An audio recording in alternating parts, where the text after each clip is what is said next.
जी अस्सलाम वालेकुम स्टूडेंट। उम्मीद करता हूँ आप खैरियत से होंगे। तो आज के इस लेक्चर में हम एक्सरसाइज 7 क्वेश्चन नंबर 3 सॉल्व करेंगे और ये एपीएस की बुक के मुताबिक हम सॉल्व कर रहे हैं। तो स्टूडेंट ये हमें क्वेश्चन दिया हुआ है, ठीक है। तो ये तो इधर बड़ा मैसअप हुआ हुआ है, तो मैं आज को अपनी नोटबुक में उतारा हुआ मैं उसको समझाता हूँ आपको, ठीक है ना। इसको देख लेते हैं। तो स्टूडेंट देखें, जैसे कि आपके में क्वेश्चन हमें गिवन है, ठीक है। इसमें हमें जो है क्या कहते हैं, अननोन की वैल्यू मालूम करनी है। तो अननोन क्या है भाई, वो देख लेते हैं। एक इसमें अननोन ए आ रहा है, ठीक है। तो इसको मालूम कर लेते हैं। और ये कहते हैं, उसके अलावा दूसरा जो है वो टू बी है, बी भी मालूम कर लेंगे। तो किस तरह होता है भाई, देख लेते हैं। तो स्टूडेंट ये सवाल क्या कहते हैं अपना, जो मैंने आपको प्रॉपर्टी पढ़ाई थी उसके तहत सॉल्व होगा, ठीक है। तो अगर आप देखें तो ये दो पैरेलल लाइन है, ये दो पैरेलल लाइन है, ठीक है। ट्रांसवर्सल ने कट करा इसको, तो यहाँ 38 बन रहा है। और इसको ये एक ट्रांसवर्सल ये आ रही है लाइन के दरम्यान, तो यहाँ टू भी बन रहा है, तो यहाँ 30 बन रहा है, ठीक है। तो हम इसको सॉल्व कर लेते हैं। सॉल्व करने का तरीका क्या है भाई, सबसे पहले हम देखेंगे जेड तो नहीं बन रहा, तो जेड तो कहीं नहीं बन रहा है, लेकिन दो पैरेलल लाइन है और ट्रांसवर्सल कट कर रहा है। तो मतलब अगर आप देखा जाए तो ये दो पैरेलल लाइन है, इसको हम थोड़ा एक्सटेंड कर लेते हैं इस तरह से। ये पैरेलल लाइन है, इसको एक्सटेंड कर लिया। और ये पैरेलल लाइन है, इसको ट्रांसफर ने कट करा। तो ए जो है हमारे पास, ए जो है वो किसके बराबर हो गया, 38 के बराबर हो गया। और यहाँ हमने लिख दिया कोरस्पॉन्डिंग एंगल,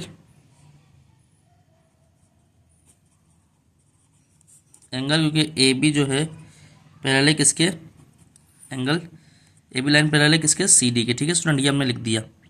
तो ए बी तो ए की वैल्यू आ गई 38।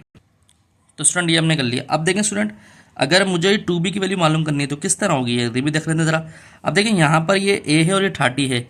अब ये दो पैरेलल लाइन है, एक ए बी है और एक सी डी है, ठीक है। अब ये ट्रांसवर्सल कट कर रहा है, तो मतलब ये भी कोरस्पॉन्डिंग एंगल होगा, जो टू बी होगा ये भी कोरस्पॉन्डिंग किसके होगा, ये पूरे इसके होगा, ए और 30 के, ठीक है। तो अगर मैं यहाँ पर ये करूँ कि ए लिखूँ प्लस 30 लिखूँ इज इक्वल टू बी लिख दूँ, ठीक है। तो ये मैंने लिख दिया कोरस्पॉन्डिंग एंगल्स, ठीक है। और यहाँ पर लिख दिया भाई ए बी जो है पैरेलल किसके है, सी डी के। तो ये मैंने हवाला दिया। लेकिन अब यहाँ पर देखें ए की वैल्यू मैंने लगा दी 38, तो एक जगह 38 पुट कर दूंगा और ये प्लस का 30 इज इक्वल टू बी। तो 30 प्लस 38, तो स्टूडेंट हमारे पास 68 बन गया इज इक्वल टू बी। तो 68 divide by 2 is equal to B. तो अब जो हम बी की वैल्यू निकालेंगे, 2 1 ज़ा 2, 2 3 ज़ा और ये 2 4 ज़ा। तो बी की वैल्यू आ गई हमारे पास 34 स्टूडेंट, ठीक है। तो ए हमारे पास आ गया था 38 और बी हमारे पास आ गया 34। तो उम्मीद करते हो लेक्चर आपको समझ आ रहा होगा स्टूडेंट। अब हमने ये कर लिया, हम पार्ट बी की तरफ चलते हैं। तो पार्ट बी में स्टूडेंट हमसे कह रहा है कि आपके पास ये चीज़ दी हुई है, ठीक है। यहाँ पर हमें 7C दिया हुआ है और यहाँ 2D दिया हुआ है और ये 740 दिया हुआ है। अब जैसा कि आपके लिए मैंने आपको बताया था, अगर इस तरह देखें तो ये दो पैरेलल लाइन है, एक ये है, ये है। ट्रांसवर्सल ने कट करा तो ऊपर जो एंगल बन रहा है यहाँ पर और यहाँ पर, तो ये कॉरस्पॉन्डिंग एंगल होंगे। ये लाजमी नहीं किसी शेप में हो, ये दो पैरेलल लाइन है। अगर इसको इस तरह भी कट कर दिया तो ये भी जो एंगल बन रहा है ये और ये भी कॉरस्पॉन्डिंग है, ठीक है। अब देखें यहाँ पर, देखें नीचे की तरफ भी बन सकते हैं, ऊपर की तरफ भी बन सकते हैं। अब यहाँ पर एक लाइन है ए बी और दूसरी लाइन है सी डी। ट्रांसवर्सल ने कट करा तो ये 7C जो है ये 40 के बराबर होगा। क्योंकि 7C आप इस तरह लिखेंगे, 7C इज इक्वल टू 140, क्योंकि आप लिखेंगे कॉरस्पॉन्डिंग एंगल्स और यहाँ पर लिखेंगे ए बी जो है, क्योंकि पैरेलल है किसके, सी डी के, इस वजह से, क्योंकि ट्रांसवर्सल ने कट कर दिया। तो सी के लिए यहाँ पर कितनी आएगी, 140 और अपॉन 7। तो 7 होगा 7, 7 2 ज़ा 14 और ये 0। तो सी की वैल्यू कितनी आ गई हमारे पास, 20 आ गया स्टूडेंट, ठीक है। ये सी आ गया स्टूडेंट हमारे पास। अब हमसे कह रहा है डी मालूम करने को। अब देखें, जब भी मैंने आपको बताया था कि अगर इस तरह एक्स बन रहा हो तो ये एंगल और ये एंगल बराबर होते हैं। अगर ये एंगल 1 है और ये एंगल 2 है तो ये एंगल, सॉरी ये भी एंगल 1 होगा।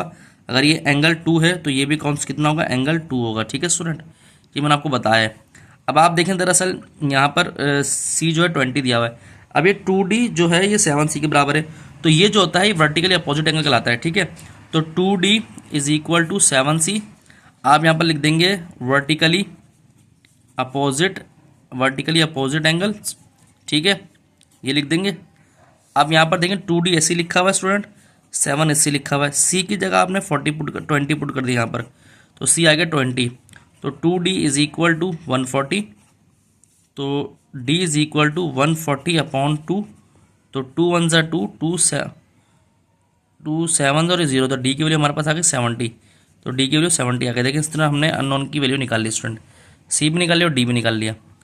अब बात करें स्टूडेंट पार्ट सी की।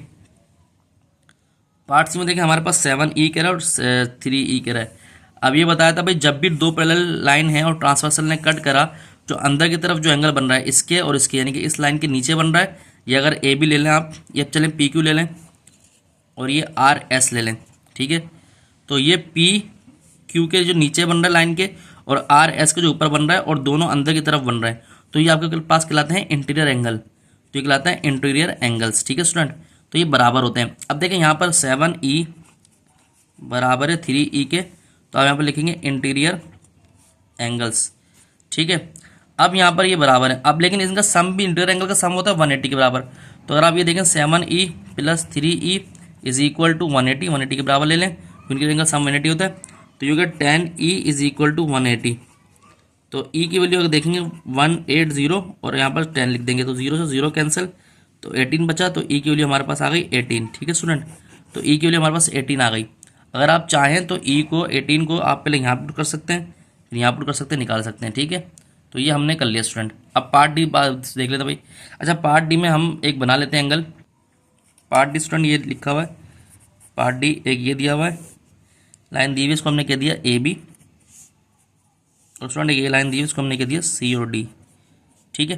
ट्रांसवर्सल ने कट करा, ये ट्रांसवर्सल लाइन को मैंने पी के दिया और इस ट्रांसफर को कह दिया मैंने क्यू के दिया, ठीक है student. Then 3F minus 23 2F plus 6, एक ये है एक ये है, ठीक है। तो इसमें देख लेते हैं भाई क्या क्या होगा। अब देखें यहाँ पर एक चीज़ और देख लें, यहाँ पर Z बन रहा है, ये और ये, ठीक है स्टूडेंट। दोबारा सुन लें, अगर लाइन इस तरह गई फिर इस तरह आई और इस तरह आई, ये Z बन रहा है, तो Z बन रहा है इस तरह, ये Z बन जाता है, तो ये एंगल और ये एंगल ये कहलाते हैं ऑल्टरनेट एंगल। कौन से एंगल कहलाते हैं? Alternate angle. तो अब आप इसको बराबर लिख देंगे, 2F plus 6 is equal to 3F minus 23, यहाँ पर लिख देंगे alternate angles A B parallel to C D, ठीक है स्टूडेंट। तो ये 2F ऐसे ही रहा, minus 3F is equal to minus 23 minus का 6, तो ये हो गया माइनस का F is equal to minus का 29, तो माइनस से माइनस कैंसिल, F की वैल्यू हो गई 29। तो ये हमारे पास स्टूडेंट हो गया। तो स्टूडेंट उम्मीद करता हूँ लेक्चर आपको समझ आएगा। तो अगर आपको हमारा चैनल अच्छा लगा लाइक और सब्सक्राइब करें, अपने दोस्त यारों में शेयर करें।